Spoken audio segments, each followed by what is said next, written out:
Olá, quinta-feira, 17 de dezembro de 2020. Eu quero agradecer aqui ao Rômulo Ribeiro, que se referindo ao fato de que eu disse que o Ministério da Saúde não está ocupado por fardas, mas por pijamões. Pijama, militar de pijama, é uma expressão da minha geração quando se referia aos reservistas que estão ocupando cargos importantes e recebendo salários pagos pelo povo no ministério que não é da conta deles, que não é da competência deles. Aí o Rômulo Ribeiro sugeriu que eu substituísse pijamão por camisolão. É uma boa ideia, mas eu queria dizer para ele que eu tenho uma referência assim, muito positiva de camisola. Primeiro, que me lembra uma música muito bonita dos anos 50, do Erivelto Martins e do Davi Nasser, que era meu herói, o grande repórter da época, da revista O Cruzeiro, cantada pelo Nelson Gonçalves, que era o cantor da minha casa. Meu pai tinha uma sorveteria e tinha discos do Nelson, minha mãe adorava essa música com o Nelson. E também me lembra o romance Farda, Fardão, Camisola. Deixa eu ver o nome certo aqui do romance do meu amigo Jorge Amado. Farda, Fardão, Camisola de Dormir. Foi um romance a respeito de uma coisa que misturava personagens reais com personagens fictícios. Se passava no fim do Estado Novo e foi escrito, já na maturidade do Jorge, no fim, em 79, no fim da ditadura militar de 64, que também está mais ou menos aqui coincidindo com essa época difícil, aqui da pandemia da Covid, no meio do governo de Jair Bolsonaro. Então, o Jair Bolsonaro volta a ser meu personagem principal aqui nesse vídeo, porque, como vocês sabem, no começo da semana ele fez uma confissão inesperada e absolutamente estúpida.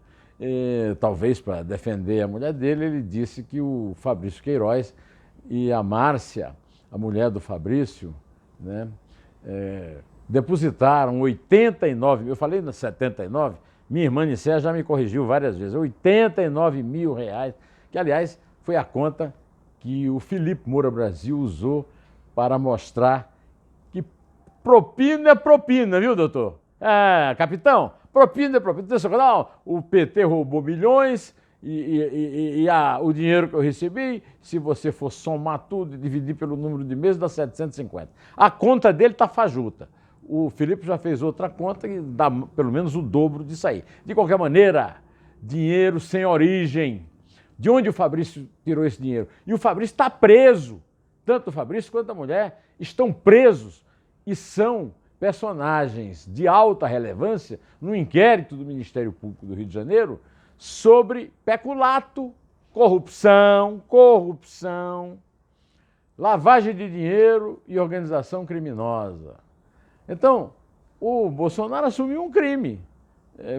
Até agora não teve nenhuma dignidade, nenhum amor à verdade para contar de onde veio esse dinheiro, né? Isso aí não tem essa, porque foi pouco dinheiro, que não é propina, porque ele disse para o Datena, mas isso é lá propina? Até ele provar que não é, no caso, ele tem que provar, porque o dinheiro não tem origem, foi depósito feito em banco, o Ministério Público tem isso tudo como prova no processo a respeito do peculato no gabinete do Flávio, filho primogênito dele, na Assembleia Legislativa do Rio de Janeiro, na Alerj. O Bolsonaro foi eu até já comentei isso hoje, mas eu queria relembrar isso para dizer que ele é corrupto. Confesso, ele confessou, né? E também que é mortal. Ele é mortal no sentido de que ele persegue a morte dos outros de uma forma incrível, mas ele esquece que ele também vai morrer, que ele também é mortal, né? Ele não pode dizer nem que nem eu que que eu sou imortal porque eu sou da Academia Paraibana de Letras, da cadeira 1 de Augusto dos Anjos, né? E ele disse também, lá na CEAGESP, para um bando de autorizados a usar a CEAGESP, que com ele, enquanto ele for o governo, a CEAGESP não vai ser privatizada. E se dirigiu de forma depreciativa, como sempre, ao governador João Dória, que tem um plano ali para aquele terreno da CEAGESP. A CEAGESP é uma empresa altamente deficitária, é uma empresa estatal entrepostos de legumes, frutas e outros alimentos, né, diferentes, né? E o Dória tem ali um plano para instalar um polo tecnológico. E ele tem um plano para manter a CEAGESP deficitária, porque ele não tem mais aquele compromisso que ele assumiu na campanha, mais Brasil, menos Brasília, reduzir os gastos públicos, ele não está cumprindo durante a sua,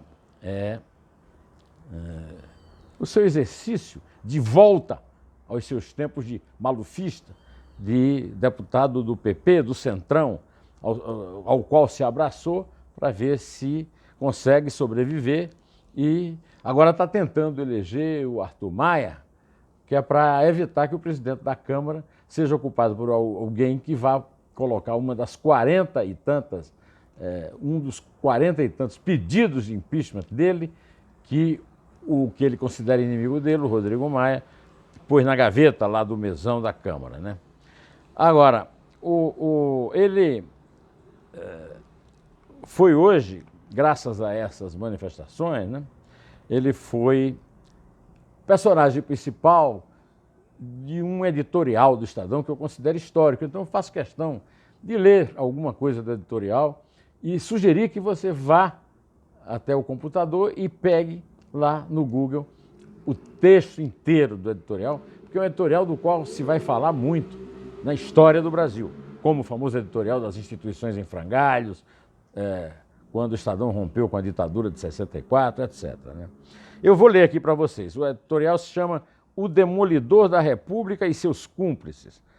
Na edição impressa não tem linha fina, mas no computador tem uma linha fina que resume o editorial. Na sua empreitada para arruinar a República, Bolsonaro conta com comerciantes da CEAGESP, policiais, militares e o Centrão. E aí eu vou aproveitar, como sempre gosto de fazer quando eu gosto muito de um texto, para ler os 2 últimos parágrafos do editorial. Confortável, Bolsonaro abandonou de vez a fantasia reformista que inventou para se eleger e anunciou que retomará sua agenda deletéria, a começar pela nova tentativa de ampliar a excludente de ilicitude para policiais, um projeto já rejeitado pela Câmara por constituir evidente licença para matar. Defender que os policiais fiquem fora do alcance da lei para que possam matar à vontade, bem como sabotar os esforços para vacinar a população contra a Covid-19, são atitudes típicas de um presidente que, hostil aos princípios republicanos, trata todos os cidadãos da República, com exceção dos que levam seu sobrenome, como inimigos em potencial.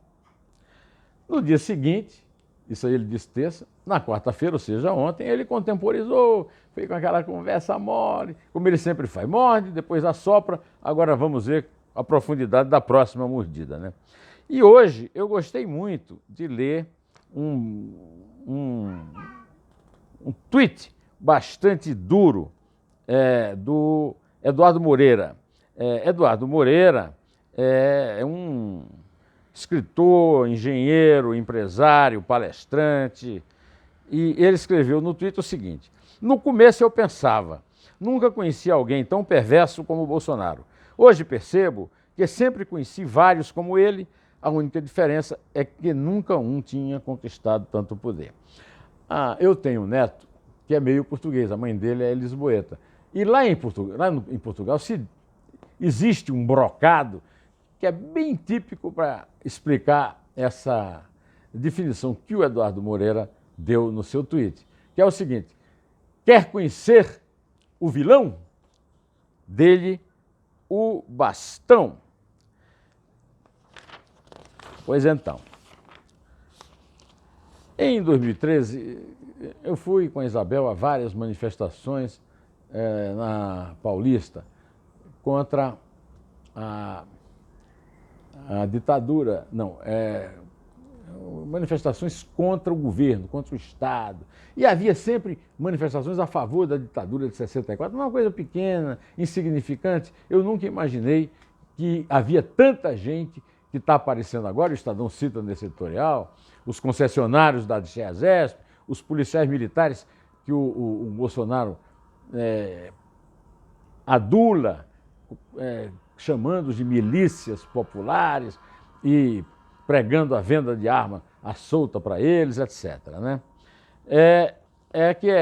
Ali estava o que se convencionou chamar na ciência política o ovo da serpente. Usa-se muito isso em relação ao nazismo e, de fato, o Bolsonaro tem uma aproximação maior com Adolf Hitler do que com Benito Mussolini. Inclusive, o Estadão faz uma comparação com os seus camisas pardas, mas, na verdade, os bolsonaristas têm mais a ver com Hitler, que foi eleito para reconquistar o poderio militar da Alemanha, para declarar guerra ao mundo, e depois se transformou num tirano cruel. Na editoria de opinião do jornal Estado de São Paulo, onde eu escrevo, também escreve o professor de economia Roberto Macedo, da USP. O Roberto Macedo escreveu um artigo hoje também digno de nota. Eu sugiro que você procure o artigo e leia inteiro, que eu não vou ter tempo nem condições de ler aqui. O artigo se chama Retomada atual em V não resolve fraqueza do PIB. A linha fina do artigo diz o seguinte: navio da economia segue desgovernado numa tempestade duradoura. O Roberto, depois eu li o artigo, liguei para ele para cumprimentá-lo, e ele me disse que o espírito geral do artigo é que o Brasil está em estagnação desde 1980 e em recessão desde 2016. E ele escreveu o seguinte: quanto a políticas públicas em sentido contrário, no meu último artigo, aqui preguei o fim do recesso parlamentar, que começa na próxima semana, e que o Congresso se reunisse em sessão permanente até que produzisse medidas que estimulassem os investimentos. Nada disso se concretizou e assim o navio da economia segue desgovernado no meio de forte tempestade. Eu concordo com o Roberto, acho um absurdo que a partir de amanhã o Congresso esteja liberado, em recesso, da mesma forma que o Congresso, o Poder Judiciário, porque o Brasil depende cada vez mais do Legislativo e do Judiciário, já que cometeu a imprudência, a insensatez de eleger um presidente assassino, um presidente que só pensa na morte, um agente da morte, para salvar a vida de milhares de brasileiros, centenas de milhares de brasileiros que ainda podem morrer nessa pandemia. É preciso que o Congresso e o Judiciário façam um mínimo de esforço para trabalhar por um plano alternativo para a economia. Antes de encerrar, eu quero dizer que concordo com a ideia de João Dória, governador de São Paulo, de reabrir as escolas em fevereiro do ano que vem. As crianças, os jovens, já perderam 9, 10 meses, mais de meio ano em 2020 por causa da pandemia. É possível, se fizer um esforço muito grande, é possível tomar medidas de precaução nas escolas para que os professores e os alunos não se contaminem. É com essa opinião positiva no fim desse vídeo tão forte, tão duro, que eu encerro e eu lhe digo em pé, direto ao assunto, e só a verdade nos salvará.